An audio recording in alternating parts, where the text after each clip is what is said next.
बिस्मिल्लाहिर्रहमानिर्रहीम। अस्सलाम वालेकुम। कमर मेकन एक नई वीडियो के साथ आपसे मुखातिब हूँ। इस वक्त सुप्रीम कोर्ट में मेरे पीछे मखसूस नशस्तों का केस चल रहा है जो कि तकरीबन कंक्लूड हो चुका है। आज की समाअत 1 बजे तक समाअत होनी है और 1 बज चुका है। समाअत कुछ ही देर में मुलतवी हो जाएगी, लेकिन अहम तरीन अपडेट्स और डिटेल्स आपके सामने ज़रूर रखूँगा। मखसूस नशस्तों के केस के अंदर हामिद खान साहब ने 3 दरख्वास्तें दायर की थी और फैसल सदीकी ने भी दरख्वास्तें दायर कर रखी हैं।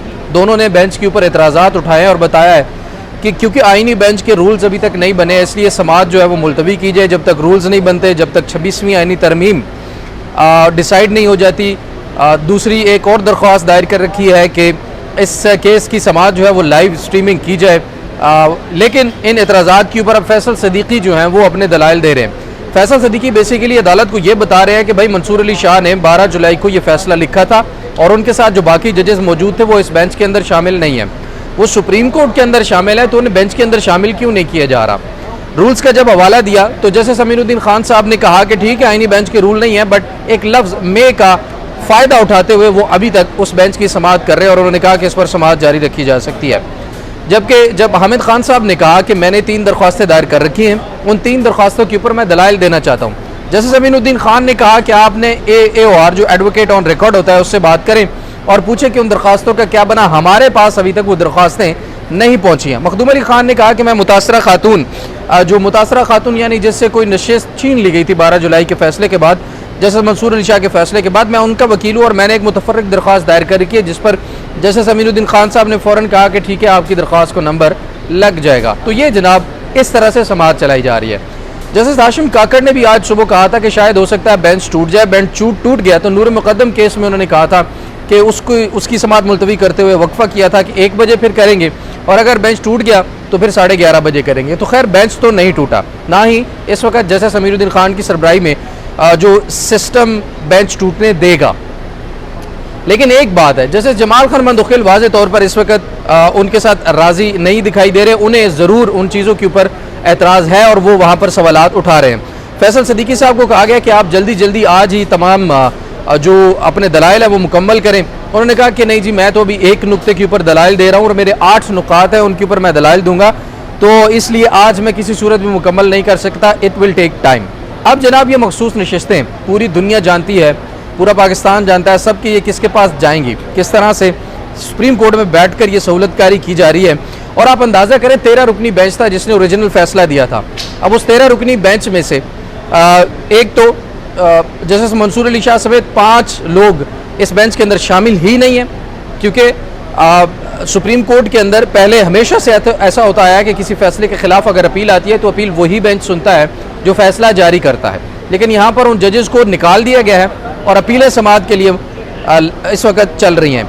अब जाहिर है सबको नज़र आ रहा है कि सेटिसाइड करना है जस्टिस मंसूर अली शाह का 12 जुलाई वाला फैसला, इसीलिए कोई भी बात मानी नहीं जा रही। अब तो 13 रुकनी से बेंच घटकर 11 रुकनी हो चुका है, क्योंकि जस्टिस आयशा मलिक और जस्टिस अकील अब्बासी ने इख्तिलाफ करते हुए अपीलों की काबिल समाअत होने या नाकाबिल समाअत होने वाली दरख्वास्तों को ऊपर उन्होंने फैसला जारी किया और कहा कि ये काबिल समाअत नहीं है, तो वो दोनों उनको फिर बेंच से अलग कर दिया गया। अब 11 रुकनी बेंच सुन रहा है। 13 रुकनी बेंच का फैसला 11 रुकनी बेंच जो है वो अपील के अंदर उस केस को सुन रहा है। तो आप खुद देख लें। और जस्टिस अमीरुद्दीन खान से जब ये सवाल किया गया कि ऐसा नहीं हो सकता, तो उन्होंने कहा कि भाई 26वीं आइनी तरमीम के बाद, याद रखें आप किस दौर में जी रहे हैं, 26वीं आइनी तरमीम के बाद हम ये कर सकते हैं। और उन्होंने कहा कि बेशक 13 रुकनी बेंच का फैसला था, लेकिन 26वीं आइनी तरमीम के बाद 11 हो, 8 हो, 9 हो, अपील पर समाअत कर सकते हैं। Super chief justice Amiruddin Khan, हम उनको ऐसे ही नहीं कहते, उनके पास तमाम तर इख्तियारात हैं, वो जैसे जब जो चाहें वो कर सकते हैं। इसकी एग्जाम्पल हमारे पास पहले है। और एक और बात आपको बता दूँ, ये इतना टैलेंटेड और इतना काबिल बेंच है ना, जिसने अभी तक आइनी बेंच बनने जब से आइनी बेंच बनना शुरू है एक फैसला अभी तक दिया है, वो है मखसूस नशिस्तों के ऊपर, और वो भी दिया है हुकूमत के हक़ में, इस्टेब्लिशमेंट के हक़ में, फ़ौजी अदालतों के हक़ में, और आवाम के जो हकूक़ थे उसको गासिब करके छीन कर वो फैसला जो है वो दिया गया था। तो बहरहाल ये तो इस वक्त समाअत का हवाल है। समाअत जो है वो कल तक मुलतवी हो जाएगी अभी कुछ ही देर में, और फिर दोबारा कल इसके ऊपर समाअत होगी मुमकिन तौर पर। अब इस बेंच के अंदर जस्टिस आमिर फ़ारूक साहब भी हैं, जस्टिस मोहम्मद अली मदर साहब भी हैं, जस्टिस जमाल खान मंदुखिल साहब भी हैं, जस्टिस हाशिम काकड़ भी हैं, बाकी भी तकरीबन तमाम जजेस इसके अंदर बैठे। तो 11 रुकनी ये बेंच है जो 13 रुकनी बेंच के फैसले के खिलाफ अपीलें सुन रहा है। अब आ जाता है नाज़रीन, एक और बड़ा अहम मामला है, वो है तहरीक इंसाफ के लिए बातें हो रही थी कि बहुत बड़ा कोई रिलीफ मिलने जा रहा है, लेकिन जो इंडिकेशंस थी वो अब उलट दिखाई दे रही हैं। सनम जावेद को नए मुकदमे में गिरफ्तार करने की तैयारी कर ली गई है। आज उनकी ज़मानत के लिए उनको पेश ही नहीं किया गया। पिछली 4 समातों के ऊपर ज़मानत का जो ज़मानत के लिए मतलूब रिकॉर्ड होता है वो पुलिस पेश नहीं कर रही थी, इसलिए ज़मानत जो है वो उसका मामला लटकता जा रहा था। एक डेवलपमेंट। दूसरी डेवलपमेंट, यास्मीन राशिद साहबा का आज केस लगा हुआ था इंसदाद दहशतगर्दी अदालत लाहौर के अंदर।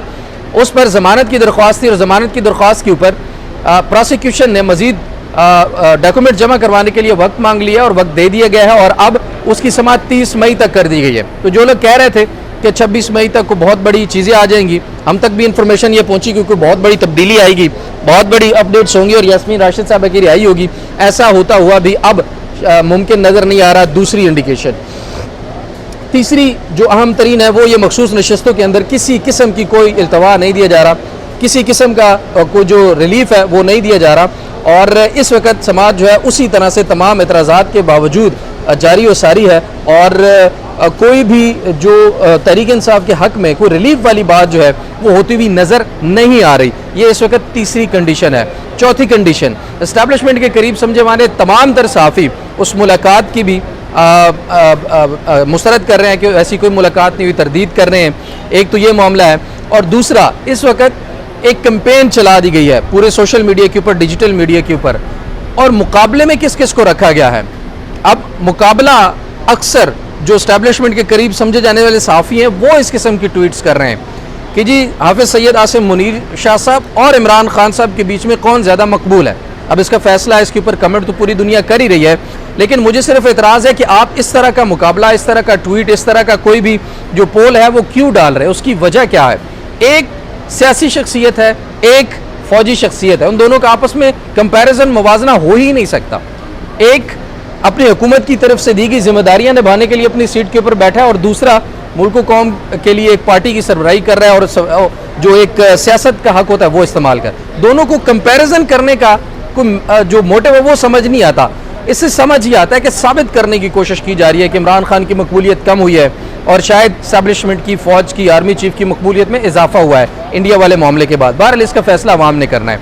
आखिरी अपडेट आपके साथ ये भी देता चलूँ कि इस वक्त PTA ने कुछ चैनल्स की लिस्ट हुकूमत को भिजवाई है जिन चैनल्स को बंद करना मतलूब है। यूट्यूब चैनल्स हैं, यूट्यूब चैनल के लिए सबसे पहले लिस्ट के अंदर जो नाम है वो सदीक जान साहब का है, इमरान रियाज खान साहब का है, शहबाज गिल साहब का है, साबिर शाकिर साहब का है।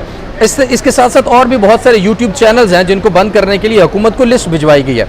अब जाहिर है ये इंस्पायरेशन जो है मुझे लगता है कि वो इंडिया से ली गई है, क्योंकि इंडिया पाकिस्तान की जब भी जंग शुरू हुई थी तो बहुत सारे ट्विटर अकाउंट इंडिया के अंदर बैन कर दिए गए थे, बहुत सारे यूट्यूब अकाउंट्स इंडिया के अंदर बैन कर दिए गए थे। अब इन्होंने समझा कि भाई इंडिया अगर कर सकता है तो हम क्यों नहीं कर सकते, क्योंकि ये हुकूमत के ऊपर बैठकर तनकीद करते हैं, हुकूमत को आईना दिखाते हैं और सही तरह से जब सवाल करते हैं हुकूमत के पास कोई जवाब नहीं होता। अपना कब्जा जो है बरकरार रखते हुए जो चीज़ वो समझते हैं उनके कब्जे के लिए ख़तरा है, उन तमाम चीज़ों को वो दबाने के लिए, ख़त्म करने के लिए, बैन करने के लिए तमाम तर कोशिशें कर रहे हैं। कोई फ़ायदा नहीं होगा इसका, किसी किस्म का 1% भी फ़ायदा नहीं होगा। एक VPN ऑन होगा और फिर से तमाम चैनल्स एक्सेसिबल हो जाएंगे। पता नहीं हुकूमत इस तरह से आज़ादी राय के ऊपर कदगने कब तक लगाती रहेगी, क्योंकि अवाम की राय को रोक पाना अब मुमकिन नहीं है। समाअत जो है वो मुलतवी हो चुकी है। कब तक हुई है समाअत? कब तक मुलतवी हुई है?